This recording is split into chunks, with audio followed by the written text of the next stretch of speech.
वैसे तो speaker madam ने written statement table of the house रख दिया है, लेकिन मैं थोड़े उसके मुख्य प्रमुख बिंदु सभागृह के ध्यान के लिए आकर्षित करता हूँ। ये जो पूरी अगस्ता वेस्टलैंड का मामला है वो प्रायः दो पार्ट में बांटा जा सकता है। एक ऑर्डर देने के समय तक जो कुछ हुआ, और दूसरा ऑर्डर देने के बाद जब 2012 में सीबीआई के न्यूज़पेपर में इसके बाद में जो भ्रष्टाचार का मामले सामने आने लगे उसके बारे में। दूसरा भाग जो है उसमें वापिस जब गवर्नमेंट बदली जून 2014 से, उसके बाद में अभी तक का जो मामला हुआ है उसके बारे में। पहले इसमें मैं बोलना चाहता हूँ कि 1999 में जब अटल जी की सरकार थी उस समय ये वीआईपी प्रोक्योरमेंट का प्रोसीजर चालू हुआ था।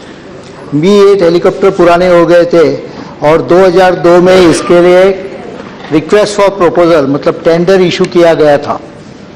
लेकिन उससे जो निकला 11 वेंडर्स को टेंडर दिए गए थे, लेकिन केवल 4 सामने आ गए।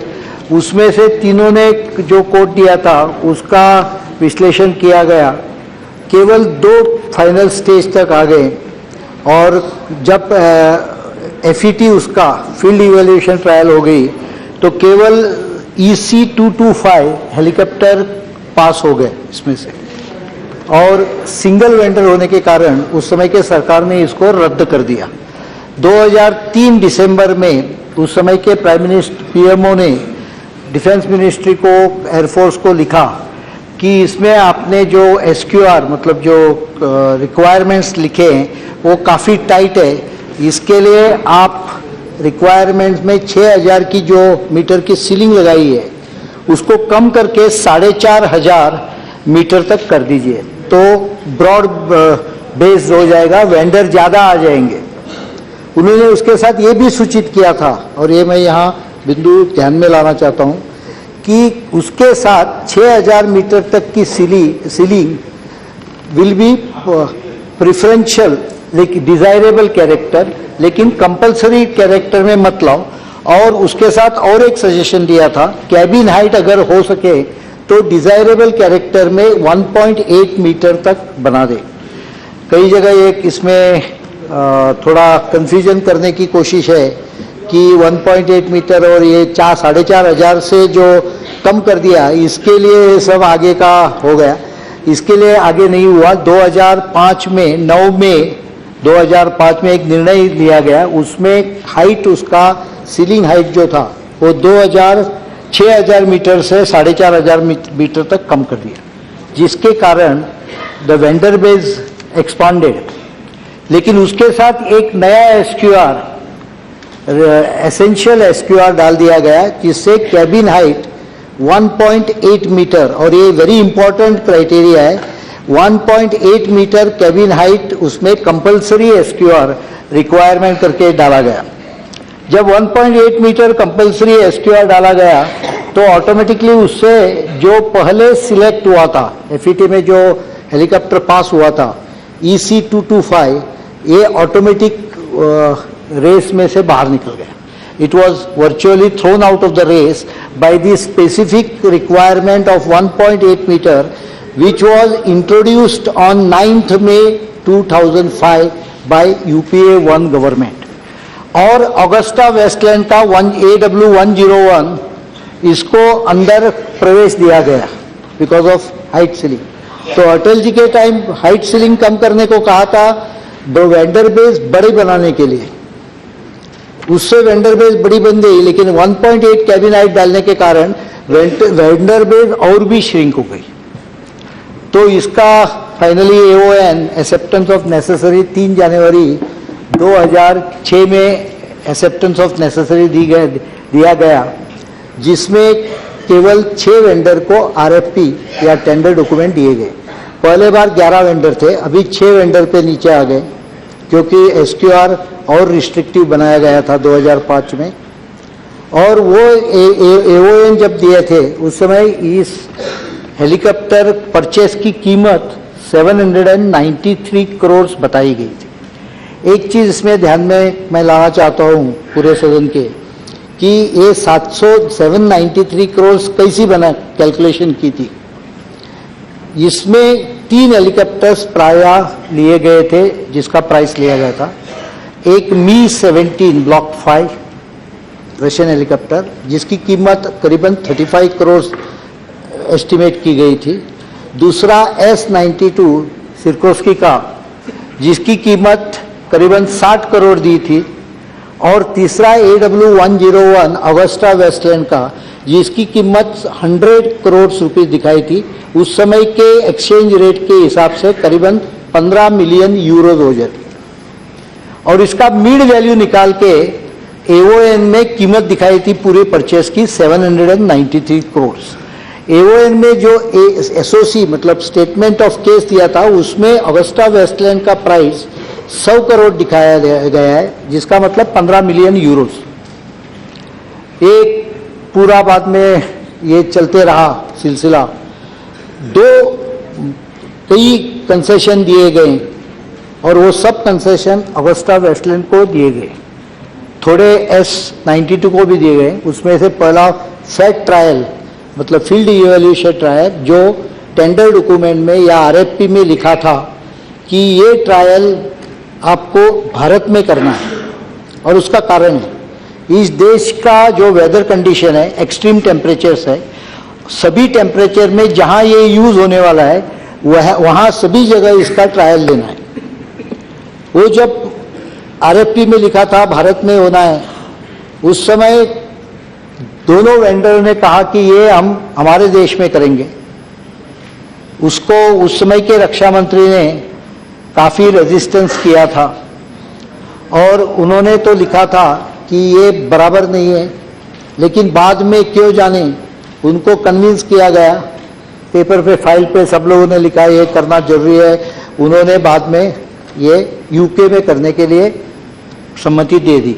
इस प्रकार से FET देश के बाहर टेंडर डॉक्यूमेंट में लिखे हुए क्लॉज के खिलाफ देश के बाहर हुए। कई लोग कहते हैं कि RFP में अभी भी 16 में जो आया है उसमें बाहर करने से बंधन नहीं है, there is no ban. I agree with it, but इसमें टेंडर डॉक्यूमेंट में लिखा था कि इस देश में करना। एक और अजीब चीज हो गई थी कि टेंडर डॉक्यूमेंट जो 6 वेंडर को दिए गए थे वो अगस्टा वेस्टलैंड इटाली को दिया गया था टेंडर डॉक्यूमेंट, लेकिन जो टेंडर भरा वो Agusta Westland international limited AWIL UK इस कंपनी ने भरा। इसके कई लीगल इम्प्लीकेशन है, उसके बाद में भी इसको लीगल इम्प्लीकेशन सामने आए हैं, जिसमें एक में तो ये कंपनी ने अपने जवाब में कहा है कि हमारा और उनका क्या, वो अगर करप्शन में है तो हमको क्यों उसमें खींच रहे हैं। उन्होंने जवाब में हम लोगों को देश बाद में जब जवाब दे रहे थे उस समय ये कोट किया है और they are going to use this in a legal battle whenever it takes place. लेकिन कभी इसके पहले और उसके बाद में भी मैंने कभी नहीं देखा कि टेंडर डॉक्यूमेंट एक कंपनी को दे जाए और टेंडर कोट करने वाली कंपनी अलग हो जाए। ये एक स्पष्ट चीज से सामने आया और मैं बोलना चाहता हूँ मैं बोलना चाहता हूँ कि AWIL उनके ओन एडमिशन के हिसाब से ये कंपनी केवल कस्टमर रिलेशन और कस्टमर को डिजाइन करने वाली कंपनी है। ये कंपनी OEM नहीं है, ओरिजिनल इक्विपमेंट मैन्युफैक्चरर नहीं है, उनके पास OEM की फैसिलिटी नहीं है।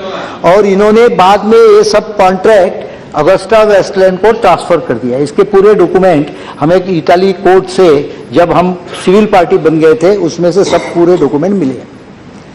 फैक्ट ट्रायल के बाद में और एक इम्पोर्टेंट कंसेशन दिया गया। ये फैक्ट ट्रायल में एक ध्यान में आ गया कि नॉन VIP हेलीकॉप्टर जो 4 थे, 12 में से 8 VIP हेलीकॉप्टर्स और 4 नॉन VIP, इसमें 2 कंडीशंस ये हेलीकॉप्टर कंपनी मीट नहीं कर रही थी। 2 कंडीशन पूरे नहीं हो रहे थे। सिरकोस्की का S-92 जो था उसमें 4 कंडीशन मीट नहीं हो रहे थे। अभी कंसेशन देना है 75 पैरा है DPP का, जिससे आप कंसेशन दे सकते हैं। 2-3 बार इसमें पहले कंडीशन टोटली 8-10 क्लॉजेस को रिलैक्सेशन दिया गया है, लेकिन दो महत्व के मैं बोल रहा हूं जिसका इम्पैक्ट ये सिलेक्शन पे हुआ है। इसमें केवल अगस्ता वेस्टलैंड को कंसेशन दिया गया है। उनके दो जो कंडीशन मीट नहीं हो रहे थे, पैरामीटर्स मीट नहीं हो रहे थे, उसमें से उनको रिहाई दी गई। लेकिन S92 को ये रिहाई नहीं दी गई। एक्चुअली ये बहुत इंपॉर्टेंट क्लॉज है, क्योंकि 75 से जब आप कंसेशन देते हैं, कभी रेयरली यूज करने वाला क्लॉज है, powers, extraordinary powers to be use in the rare conditions, you cannot give it in a resultant single vendor case। ये तो आपने उनको कंसेशन देके उनको सिंगल वेंडर को ही फाइनलाइज कर दिया, और वो अगर दूसरे कंपनी को भी S92 को भी 4 उनके कंडीशंस दे देते हैं तो मैं समझ सकता था, लेकिन एक ही कंपनी को दिया और उनको सिंगल वेंडर बना दिया। बाद में CNC हो गई, उसका बेंचमार्किंग प्राइस का हो गया, उसमें आपने प्राइस जो दिखाया वो प्राइस 6 गुना ज्यादा था AON में जो प्राइस दिखाया था उससे। कंट्रोलर ऑडिटर जनरल बोल रहा है कि ओपन सोर्स से 2010 में जब बेस हेलीकॉप्टर AW101 का मैंने भी निकाला, मुझे भी वही मिला, 18 मिलियन यूरोज दिखा रहे हैं 2010 में, और ये कोड तो 2008 में था। तो 18 मिलियन बेस जब दिखा रहे हैं और AON में उसका बेस प्राइस एयरफोर्स ने 15 मिलियन यूरोज दिखाया था, उस समय CNC बेंचमार्किंग करने वाली जो टीम थी उन्होंने उसका बेस प्राइस 27 मिलियन यूरोज पकड़ा। अभी जब आप सिंगल वेंडर सिचुएशन में ये सब कंसेशन देने के बाद जब आप करते हैं तो आपको ध्यान में रहना चाहिए कि price is an very important factor, because ये सिंगल वेंडर है, उसको कंपेयर करने के लिए दूसरे का नहीं होना चाहिए था। ये लोगों ने AON में जो प्राइस दिखाया था 100 करोड़ मतलब 15 मिलियन यूरोज, वो 27 मिलियन क्यों लिया 2 बरस के गैप में, इसका कुछ एक्सप्लेनेशन दिया नहीं। इन्होंने 27 मिलियन बेस लिया और उससे बढ़ा के फाइनली 4,800 करोड़ का बेंचमार्किंग कर दिया। मतलब ये एस्टिमेटेड प्राइस, ये डिफेंस के प्रोक्योरमेंट में प्रोसीजर है और ये वेरी इंपॉर्टेंट प्रोसीजर है।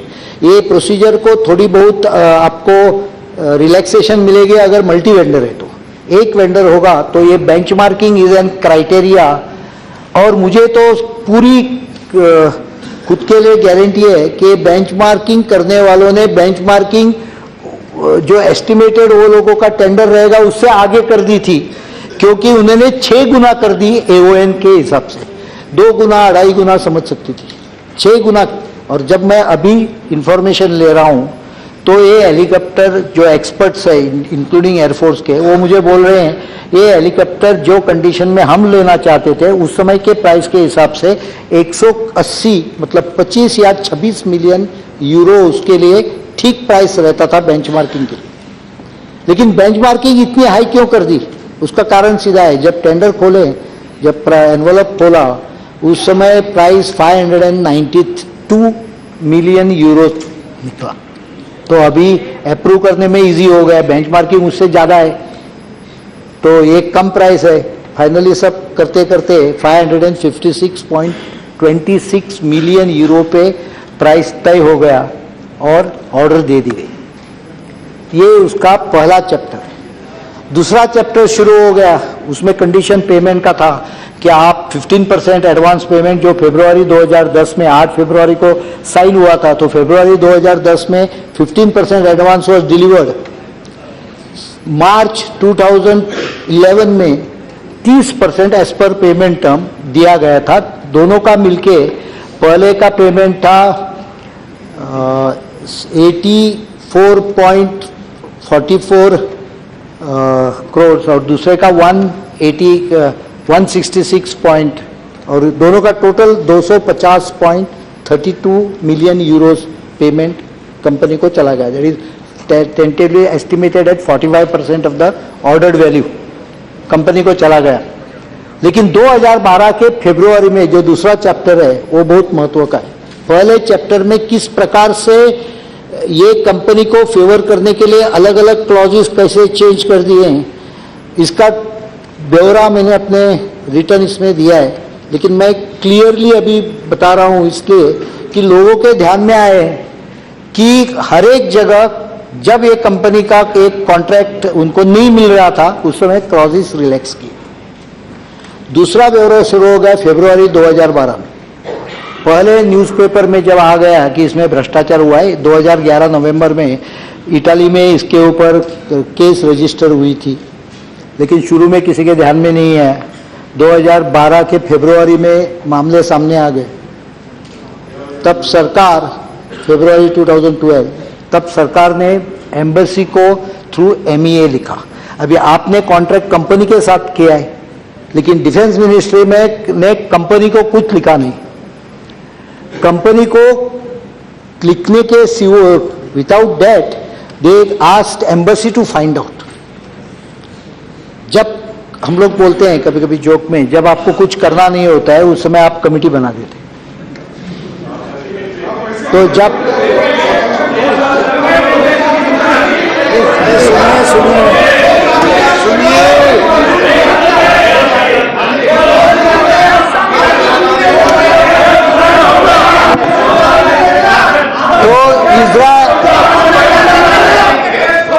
स्पीकर मैडम, मैं जो बोल रहा हूँ पूरा डॉक्यूमेंट मेरे पास इधर है। एम्बेसी को लिख दिया, एम्बेसी से गवर्नमेंट को लिख दिया। गवर्नमेंट ने कहा ये इन्वेस्टिगेशन है, आप इन्वेस्टिगेशन के पास जाइए। इन्वेस्टिगेशन वालों के पास गया, उन्होंने कहा प्रिलिमिनरी चालू है, सीक्रेसी है, इन्वेस्टिगेशन क्या चल रहा है हम आपको दे नहीं सकते थे। ये सब चल रहा था, लेकिन कंपनी को किसी ने लिखा नहीं। वो तीसरे पार्ट में बोलता हूं लेकिन कुछ किया नहीं। सेकेंड पार्ट का ये चालू है अभी। सेकेंड पार्ट तो लिखते गए, कंपनी को पूछा ही नहीं।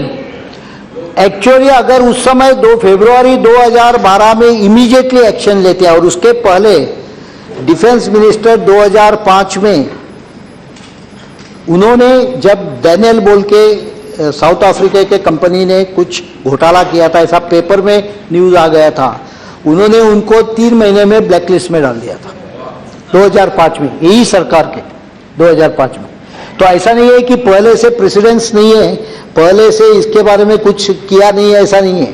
2012 में ये मामला अगर रुका दिया गया था तो आगे के कई चीजें होती ही नहीं। एक तो जब आपको 2012 में मालूम था तो you should have stopped the supplies of these helicopters. Instead of this government did nothing, didn't write to the company. Result was December 2012, 3 helicopters were delivered.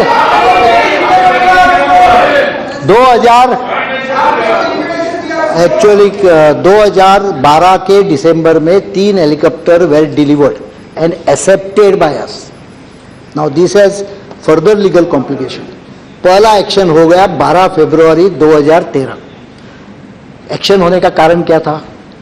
ओरसी chief executive of Finmeccanica was arrested with a warrant and his house was searched. ये जब news सब दुनिया में flash हो गई तो within few hours our defence minister picked up all the file, wrote a letter to CBI and he sent it to CBI immediately.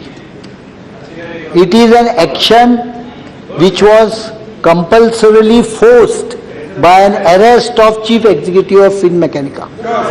अगर उनको अरेस्ट नहीं होता तो कुछ नहीं होता था। उनको अरेस्ट करने के बाद 1 दिन के अंदर पूरा केस CBI के पास चला गया, और CBI के पास प्रिलिमिनरी इंक्वायरी होने के बाद ये केस 12 मार्च 2013 में केस FIR दर्ज हो गया। 15 फरवरी 2013 first notice of stopping the deal and further payment was issued. लेकिन उधर करके उधर ही बैठ गए वापस, आगे कुछ हुआ नहीं। There were only notices being exchange. Finally 4, अभी पार्ट 3 नहीं, पार्ट 2A है। अभी December 4, 2013 the AWIL, that is Augusta Westland India International Limited, issued a notice to Ministry of Defence that they intend to appoint Justice Sri Krishna as their arbitrator, and they asked us to appoint our arbitrator within 30 days. Matter was sent to learned AG. उन्होंने advice कर दिया कि 30 जो arbitration clause आता नहीं इसमें, तो भी उन्होंने जब डिमांड किया है it will be in the interest that हम लोग भी आर्बिट्रेटर अपॉइंट करो, और as per the clause it has to be done in 30 days, 30 दिन में, मतलब 3 जनवरी 2014 के पहले आर्बिट्रेटर आपको अपॉइंट करना होगा, और वो आर्बिट्रेटर अपॉइंट करने के साथ या उसके पहले प्रिफरेबली कॉन्ट्रैक्ट टर्मिनेट करना होगा. So it was an fait accomplished situation where contract had to be terminated because of legal position on 1st January 2014. Again, not a proactive step. It was forced action. तब तक कुछ नहीं किया था.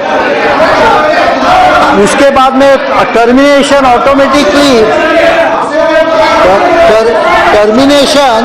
Automatically resulted into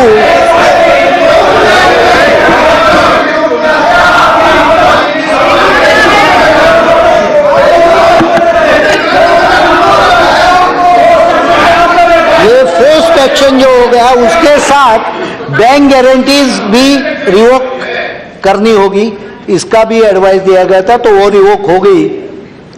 उसमें जो performance guarantee थी 27.81 million euros, और वारंटी की गारंटी जो थी वो भी 27.81 million euros, which is 5% of the each 5%, दोनों मिलके 10%, जो कॉन्ट्रैक्ट परफॉर्मेंस फेलियर के कारण वो दोनों एनकैश हो गई.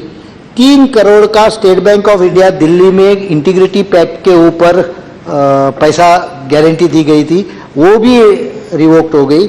लेकिन 250.32 million euros which were given as an advance were not allowed to be paid by Italian court in Milan. Now I don't understand why the bank guarantees were enforceable in the Deutsche Bank Milan, why not in India?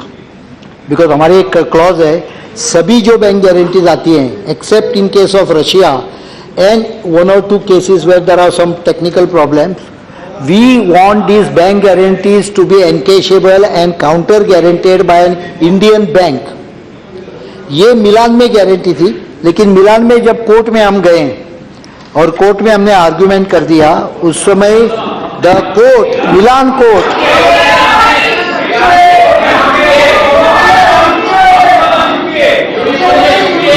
Court में जब argument कर दिया तो court ने कहा ये guarantee, दोनों guarantee मिलके आपको 199.62 मिलियन यूरोज आपको मिल सकते हैं. इसके ऊपर का amount 50.7 million euros proportionate to the 3 helicopters accepted by you will not be paid. So ये गलत है कि एडवांस हमने पूरा रिकवर कर दिया, उसमें से 50.7 मिलियन यूरोज अभी भी बैंक गारंटी के वहां अटके हुए हैं, जो कोर्ट ने अलाउ नहीं किया. जो total amount 255 million plus something million euros आया है, उसमें 10% परफॉर्मेंस फेलियर का है, वो यहाँ एडवांस के अगेंस्ट काउंट नहीं कर सकते. स्पीकर मैडम, ये होने के बाद भी आगे पीछे फाइल चलती रही. फाइनली 12 मई को 2A एंड हो जाता है, जब एक दिन में 12 पेज का नोट लगा के defence minister finally approved to keep on hold, which he could have done in February 2012. सभी प्रॉब्लम आते नहीं थे. किस डेट को किया? 12 मई 2014, last day of the polling. 8 pages note officer का है, उसके बाद में सबके पास 12 तारीख को पास होके वापिस 12 तारीख चला गया. मुझे लगता है तब तक एग्जिट पोल भी आए होंगे. 2A खत्म हो गया, लेकिन 2A में और एक इंपॉर्टेंट चीज है. सीबीआई के पास जब 12 तारीख सीबीआई ने जब 12 मार्च 2013 में केस दर्ज की थी, उसकी कॉपी मांगने के बावजूद दिसंबर तक एनफोर्समेंट डायरेक्टर को भेजी गई नहीं थी, और जब दिसंबर में भेजी गई उस समय एनफोर्समेंट डायरेक्टर ने वो कहाँ डाल दी मुझे मालूम नहीं। Don't take it in a wrong way, अपने एनवेलप में कि अपने ड्रॉअर में किधर डाल के लॉक की गई होगी। और जब तक एनडीए की सरकार न आ जाए और जेटली जी जब तक डिफेंस मिनिस्टर और फाइनेंस मिनिस्टर न बने, 3 जुलाई 2014 को finally enforcement director register a case under money laundering act, और एनफोर्समेंट डायरेक्टर ने उसके बाद में कंटिन्यूअस एक्शन लिए हैं, 11 करोड़ अटैच भी किए हैं, केस कोर्ट में मनी लॉन्ड्रिंग की डाली गई है। आईडीएस के गौतम खैतान और कई लोगों को उसमें उनके खिलाफ ऑफेंस है। प्रॉपर्टीज जो मिशेल क्रिश्चियन है उसकी प्रॉपर्टीज देश में अटैच की गई है, करीबन 11 करोड़ रुपए की प्रॉपर्टी अटैच की गई है।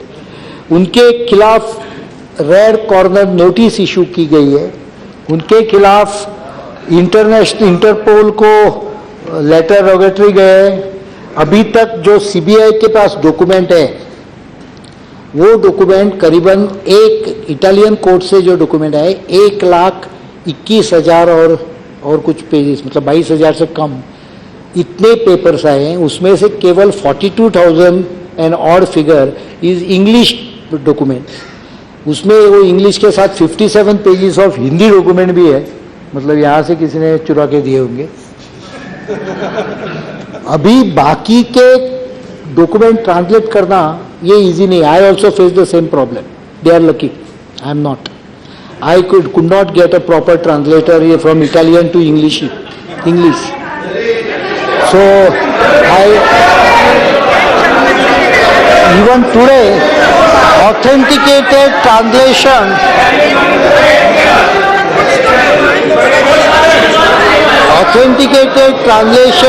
अभी भी हमारे पास पूरा नहीं है, पार्ट है।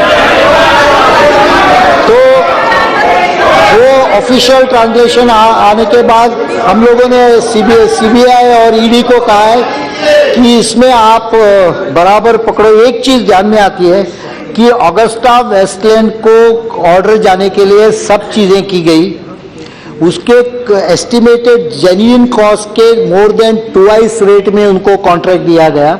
उसके लिए जो कुछ रिलैक्स करना था वो रिलैक्स किया गया। और जब ध्यान में आ गया ये चोरी जब ध्यान में आ गई उस समय अरे क्यों चिल्लाते हो? उस समय नाम भी नहीं वो कंपनी के खिलाफ कुछ भी कार्रवाई नहीं की। जब तक कार्रवाई करना, it was made almost compulsory by circumstances that you act, then only the action was taken. While this action we have already taken action. और मुझे गारंटी है अभी जो इन्वेस्टिगेशन चल रहा है they are very small people who must have, ऐसे हिंदी में ही कर रहे हैं। हिंदी में कहावत है कि धोते गंगा में हाथ धो लेना, ऐसी कुछ तो कहावत है। बहती गंगा में हाथ धो के लेना। त्यागी हो या खैतान हो, इन्होंने बहती गंगा में हाथ धो लिया है। बहती गंगा कहाँ जा रही है ये ढूंढने के लिए मैंने इस ईडी को बताया, और वो कहाँ जा रही है ये हाउस में स्पष्ट हो गया उस दिन राज्यसभा में। मैंने पहले कहा था मराठी मध्ये एक हे जो कोण आळू मराठीतला आळू, हिंदीतला आळू नहीं, जो आळूचा खातो भाकरवडी गया, जिसका जो खाता है मराठी में ये, उसको हिंदी में क्या बोलता है मुझे मालूम नहीं। मराठी के आलूला, हिंदी आलू नहीं, हिंदी आलू बटाटा, अरबी का पत्ता होता है, अरबी का पत्ता होता है। आप ट्रांसलेट करिए। मराठी में कहते हैं जो आलू की भाजी खाता है उसका ही गला खुजता है।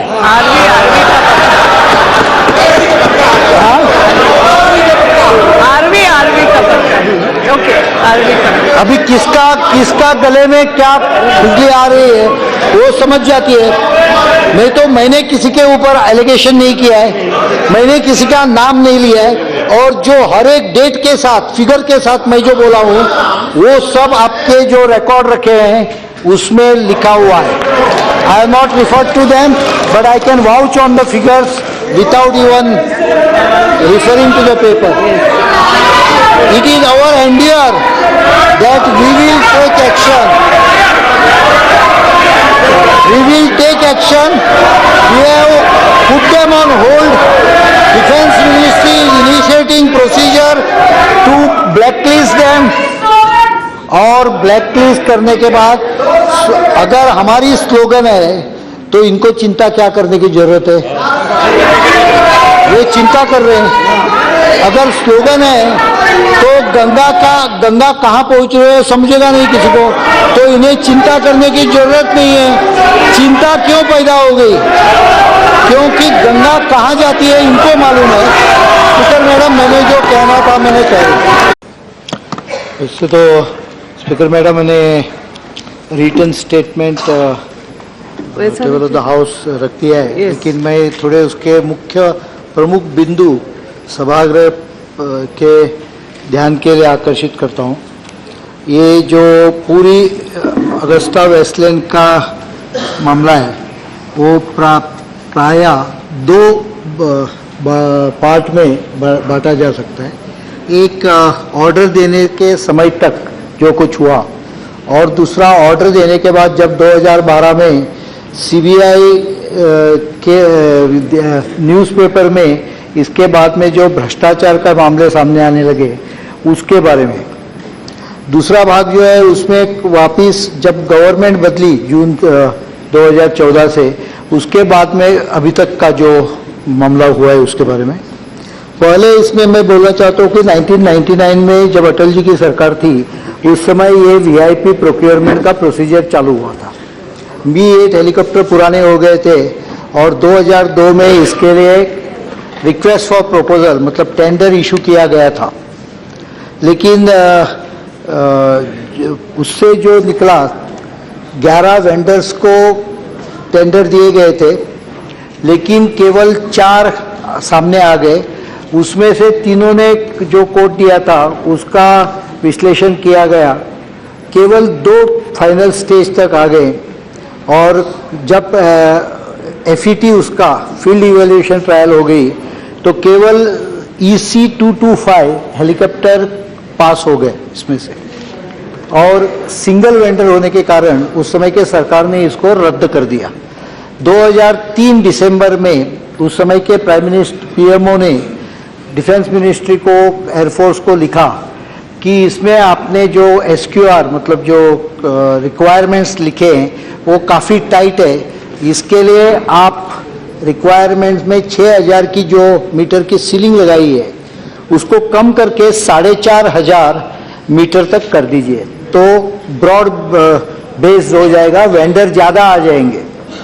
उन्होंने उसके साथ ये भी सूचित किया था, और ये मैं यहाँ बिंदु ध्यान में लाना चाहता हूँ कि उसके साथ 6000 मीटर तक की सीलिंग विल बी प्रिफरेंशियल लेकिन डिजायरेबल कैरेक्टर, लेकिन कंपलसरी कैरेक्टर में मत लाओ। और उसके साथ और एक सजेशन दिया था, कैबिन हाइट अगर हो सके तो डिजायरेबल कैरेक्टर में 1.8 मीटर तक बना दे। कई जगह एक इसमें थोड़ा कंफ्यूजन करने की कोशिश है कि 1.8 मीटर और ये 4,500 से जो कम कर दिया इसके लिए सब आगे का हो गया, इसके लिए आगे नहीं हुआ। 2005 में 9 मई 2005 में एक निर्णय लिया गया, उसमें हाइट उसका सीलिंग हाइट जो था वो 6,000 मीटर से 4,500 मीटर तक कम कर दिया, जिसके कारण द वेंडर बेस एक्सपांडेड। लेकिन उसके साथ एक नया SQR एसेंशियल SQR डाल दिया गया जिससे कैबिन हाइट 1.8 मीटर, और ये वेरी इंपॉर्टेंट क्राइटेरिया है, 1.8 मीटर कैबिन हाइट उसमें कंपलसरी SQR रिक्वायरमेंट करके डाला गया। जब 1.8 मीटर कंपलसरी SQR डाला गया तो ऑटोमेटिकली उससे जो पहले सिलेक्ट हुआ था FET में जो हेलीकॉप्टर पास हुआ था EC-225, ये ऑटोमेटिक रेस में से बाहर निकल गया. It was virtually thrown out of the race by the specific requirement of 1.8 meter, which was introduced on 9th May 2005 by UPA-1 government. और ऑगस्टा वेस्टलैंड का AW101 इसको अंदर प्रवेश दिया गया बिकॉज ऑफ हाइट सीलिंग. तो अटल जी के टाइम हाइट सीलिंग कम करने को कहा था, वेंडर बेस बड़ी बनाने के लिए. उससे वेंडर बेस बड़ी बन गई, लेकिन 1.8 कैबिन हाइट डालने के कारण वेंडर बेस और भी श्रिंक हो गई. तो इसका finally AON acceptance of necessary 3 जनवरी 2006 में एक्सेप्टेंस ऑफ नेसेसरी दिया गया, जिसमें केवल 6 वेंडर को RFP या टेंडर डॉक्यूमेंट दिए गए. पहले बार 11 वेंडर थे, अभी 6 वेंडर पे नीचे आ गए क्योंकि SQR और रिस्ट्रिक्टिव बनाया गया था 2005 में. और वो AON जब दिए थे उस समय इस हेलीकॉप्टर परचेस की कीमत 793 करोड़ बताई गई थी. एक चीज इसमें ध्यान में मैं लाना चाहता हूँ, पूरे 92 को ये रिहाई नहीं दी गई. एक्चुअली ये बहुत इंपॉर्टेंट क्लॉज है क्योंकि 75 से जब आप कंसेशन देते हैं, कभी रेयरली यूज करने वाला क्लॉज है. Powers, extraordinary powers to be used in the rare conditions, you cannot give it in a resultant single vendor case. ये तो आपने उनको कंसेशन देके उनको सिंगल वेंडर को ही फाइनलाइज कर दिया, और वो अगर दूसरे कंपनी को भी S92 को भी 4 उनके कंडीशंस दे देते हैं तो मैं समझ सकता था, लेकिन एक ही कंपनी को दिया और उनको सिंगल वेंडर बना दिया. बाद में CNC हो गई, उसका बेंचमार्किंग प्राइस का हो गया. उसमें आपने प्राइस जो दिखाया वो प्राइस 6 गुना ज्यादा था AON में जो प्राइस दिखाया था उससे. कंट्रोलर ऑडिटर जनरल बोल रहा है कि ओपन सोर्स से 2010 में जब बेस हेलीकॉप्टर AW101 का मैंने भी निकाला, मुझे भी वही मिला, 18 मिलियन यूरोज दिखा रहे हैं 2010 में, और ये कोड तो 2008 में था. तो 18 मिलियन बेस जब दिखा रहे हैं और AON में उसका बेस प्राइस एयरफोर्स ने 15 मिलियन यूरोज दिखाया था, उस समय CNC बेंचमार्किंग करने वाली जो टीम थी उन्होंने उसका बेस प्राइस 27 मिलियन यूरोज पकड़ा. अभी जब आप सिंगल वेंडर सिचुएशन में ये सब कंसेशन देने के बाद जब आप करते हैं तो आपको ध्यान में रहना चाहिए कि price is an very important factor, because ये सिंगल वेंडर है, उसको कंपेयर करने के लिए दूसरे का नहीं होना चाहिए था. ये लोगों ने AON में जो प्राइस दिखाया था 100 करोड़ मतलब 15 मिलियन यूरोज, वो 27 मिलियन क्यों लिया 2 बरस के गैप में, इसका कुछ एक्सप्लेनेशन दिया नहीं. इन्होंने 27 मिलियन बेस लिया और उससे बढ़ा के फाइनली 4,800 करोड़ का बेंचमार्किंग कर दिया. मतलब ये एस्टिमेटेड प्राइस, ये डिफेंस के प्रोक्योरमेंट में प्रोसीजर है और ये वेरी इंपॉर्टेंट प्रोसीजर है. ये प्रोसीजर को थोड़ी बहुत आपको रिलैक्सेशन मिलेगी अगर मल्टी वेंडर है. तो एक वेंडर होगा तो ये बेंचमार्किंग इज एन क्राइटेरिया, और मुझे तो पूरी खुद के लिए गारंटी है कि बेंचमार्किंग करने वालों ने बेंचमार्किंग जो एस्टिमेटेड वो लोगों का टेंडर रहेगा उससे आगे कर दी थी, क्योंकि उन्होंने 6 गुना कर दी AON के हिसाब से.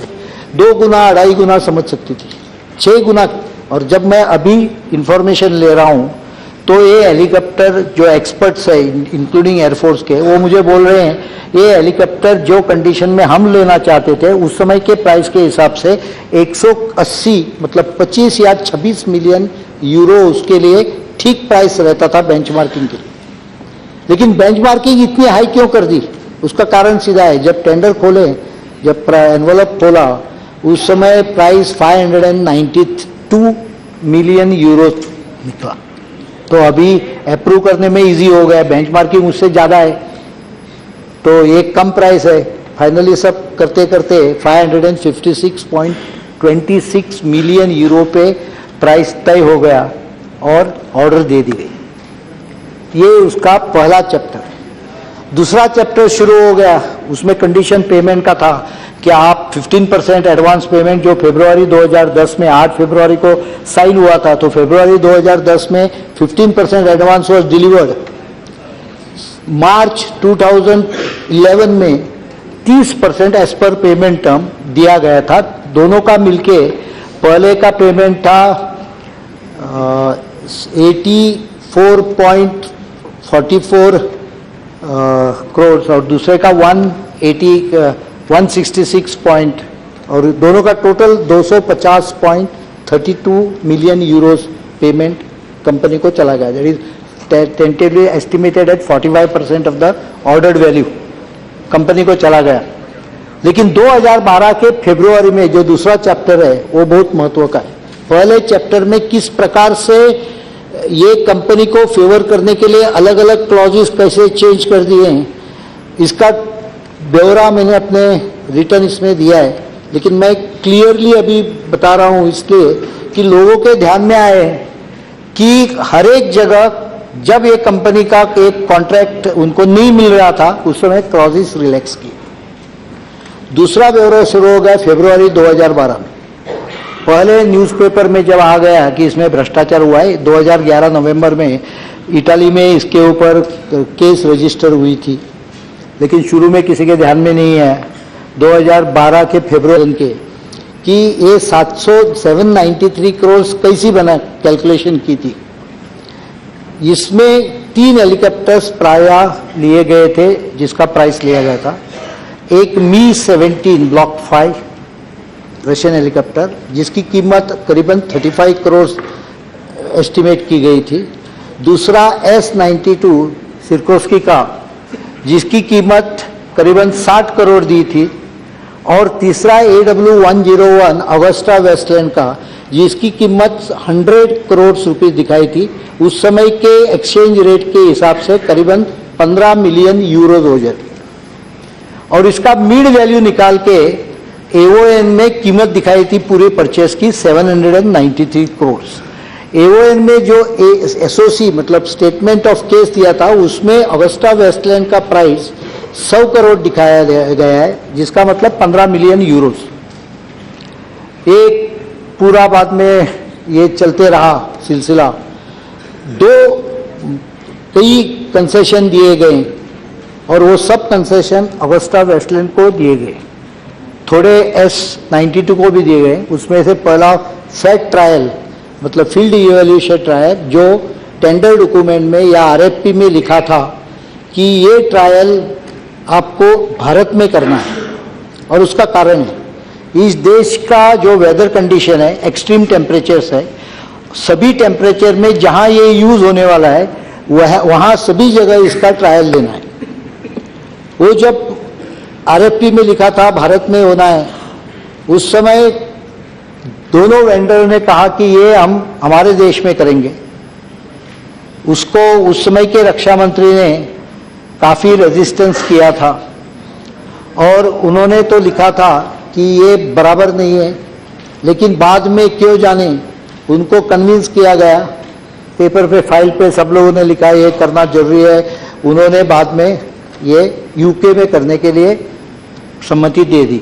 इस प्रकार से FET देश के बाहर टेंडर डॉक्यूमेंट में लिखे हुए क्लॉज के खिलाफ देश के बाहर हुए।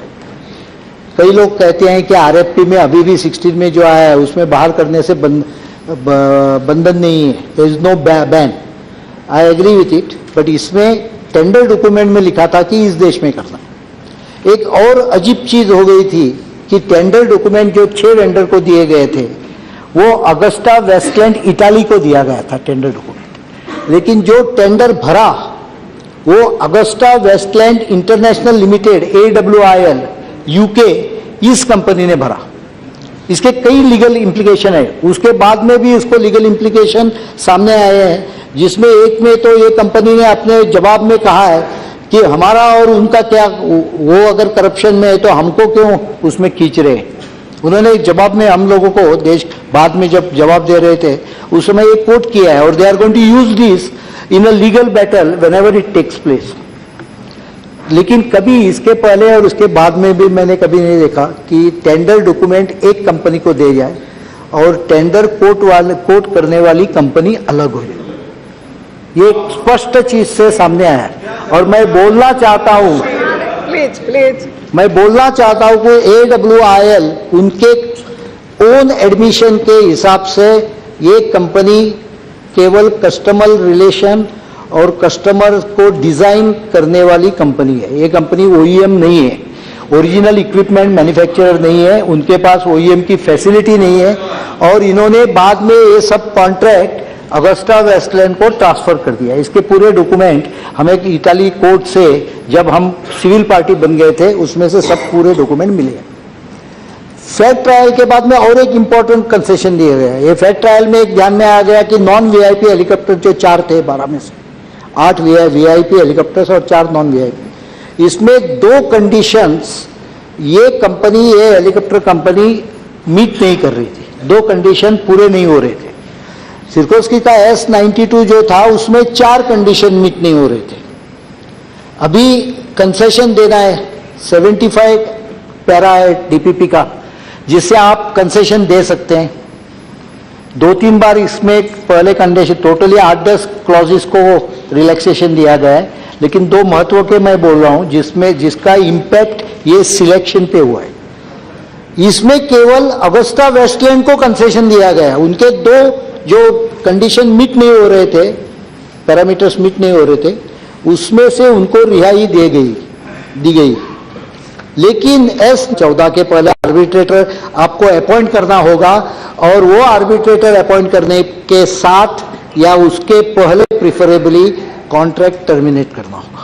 So it was an fate accomplished situation where contract had to be terminated because of legal position on 1st January 2014. Again, not a proactive step. It was forced action. तब तक कुछ नहीं किया था। उसके बाद में टर्मिनेशन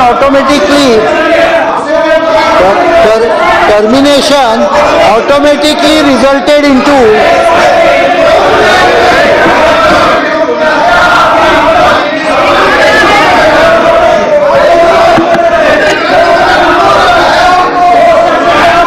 ये फोर्स्ड एक्शन जो हो गया, उसके साथ बैंक गारंटीज भी रिवोक करनी होगी, इसका भी एडवाइस दिया गया था, तो वो रिवोक हो गई।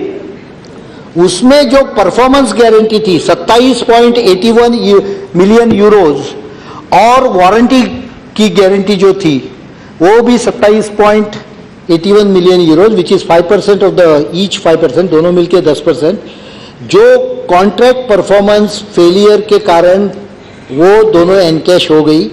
3 करोड़ का state bank of India Delhi में इंटीग्रिटी पैक्ट के ऊपर पैसा गारंटी दी गई थी, वो भी रिवोक्ड हो गई। लेकिन 250.32 million euros which were given as an advance were not allowed to be paid by Italian court in Milan. Now I don't understand why the bank guarantees were enforceable in the Deutsche Bank Milan. Why not in India? Because हमारे एक clause है, सभी जो bank guarantees आती हैं except in case of Russia and 1 or 2 cases where there are some technical problems, we want these bank guarantees to be encashable and counter guaranteed by an Indian bank. ये मिलान में guarantee थी, लेकिन मिलान में जब court में हम गए और कोर्ट में हमने आर्ग्यूमेंट कर दिया, उस समय द कोर्ट, मिलान कोर्ट,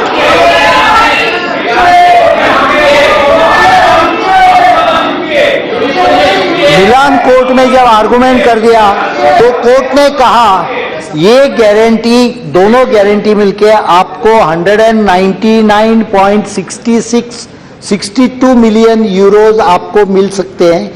इसके ऊपर का amount 50.7 million euros proportionate to the 3 helicopters accepted by you will not be paid.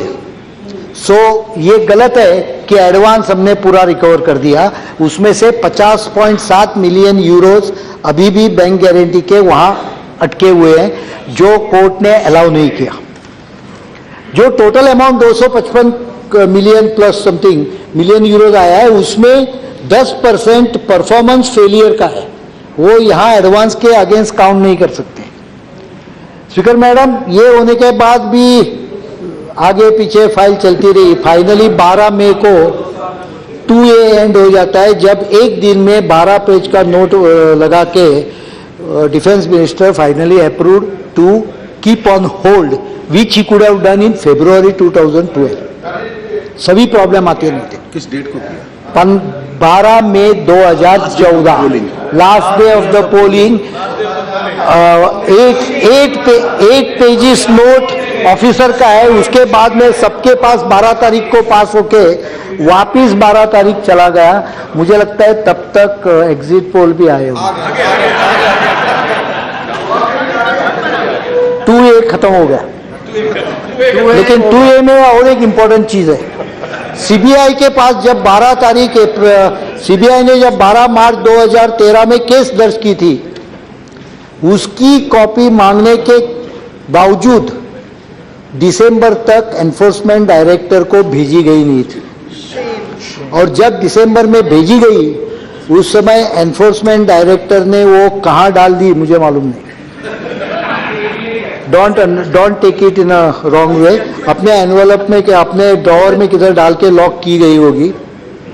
और जब तक एनडीए की सरकार न आ जाए और जेटली जी जब तक डिफेंस मिनिस्टर और फाइनेंस मिनिस्टर न बने, 3 जुलाई 2014 को finally enforcement director register a case under money laundering act.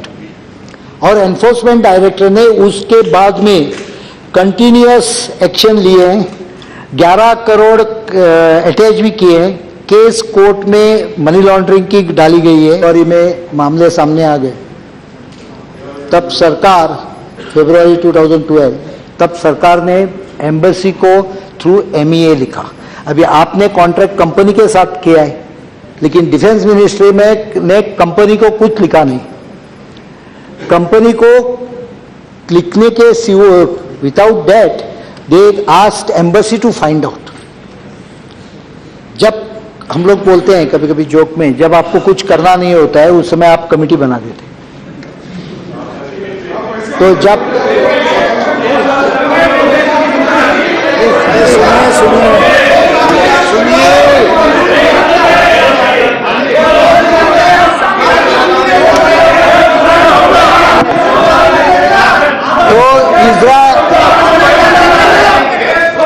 Speaker madam, मैं जो बोल रहा हूँ पूरा डॉक्यूमेंट मेरे पास इधर है।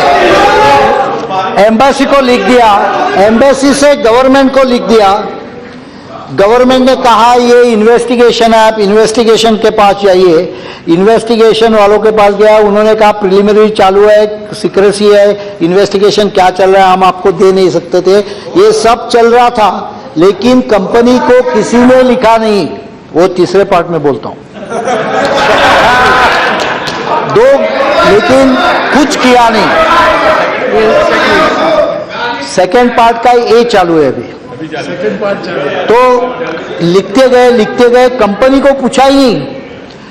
एक्चुअली अगर उस समय 2 फरवरी 2012 में इमीडिएटली एक्शन लेते हैं, और उसके पहले डिफेंस मिनिस्टर 2005 में उन्होंने, जब डैनियल बोल के साउथ अफ्रीका के कंपनी ने कुछ घोटाला किया था, ऐसा पेपर में न्यूज आ गया था, उन्होंने उनको 3 महीने में ब्लैकलिस्ट में डाल दिया था 2005 में, यही सरकार के 2005 में। तो ऐसा नहीं है कि पहले से प्रेसिडेंस नहीं है, पहले से इसके बारे में कुछ किया नहीं है, ऐसा नहीं है। 2012 में ये मामला अगर अगर रुका दिया गया था तो आगे के कई चीजें होती ही नहीं। एक तो जब आपको 2012 में मालूम था तो you should have stopped the supplies of these helicopters. Instead of this government did nothing, didn't write to the company. Result was December 2012, 3 helicopters were delivered.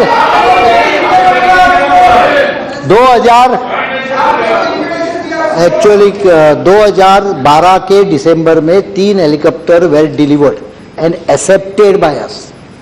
Now this has further legal complication. पहला action हो गया 12 फरवरी 2013। Action होने का कारण क्या था? Orsi chief executive of Finmeccanica was arrested with a warrant and his house was searched. ये जब न्यूज सब दुनिया में फ्लैश हो गई, तो within few hours our defense minister picked up all the file, wrote a letter to CBI and he sent it to CBI immediately. It is an action which was compulsorily forced by an arrest of chief executive of Finmeccanica. अगर उनको arrest नहीं होता तो कुछ नहीं होता था. उनको अरेस्ट करने के बाद एक दिन के अंदर पूरा केस सीबीआई के पास चला गया और सीबीआई के पास प्रिलिमिनरी इंक्वायरी होने के बाद ये केस 12 मार्च 2013 में केस एफआईआर दर्ज हो गया. 15 फरवरी 2013 first notice of stopping the deal and further payment was issued. लेकिन उधर करके उधर ही बैठ गए वापस, आगे कुछ हुआ नहीं. There were only notices being exchange. Finally 4, अभी पार्ट 3 नहीं, पार्ट 2A है. अभी December 4, 2013 the AWIL, that is Augusta Westland International Limited, issued a notice to Ministry of Defence that they intend to appoint Justice Sri Krishna as their arbitrator, and they asked us to appoint our arbitrator within 30 days. Matter was sent to learned AG. उन्होंने advice कर दिया कि 30 जो arbitration clause आता नहीं इसमें, तो भी उन्होंने जब डिमांड किया है it will be in the interest that हम लोग भी आर्बिट्रेटर अपॉइंट करो, और as per the clause it has to be done in 30 days. 30 दिन में, मतलब 3 जनवरी 2013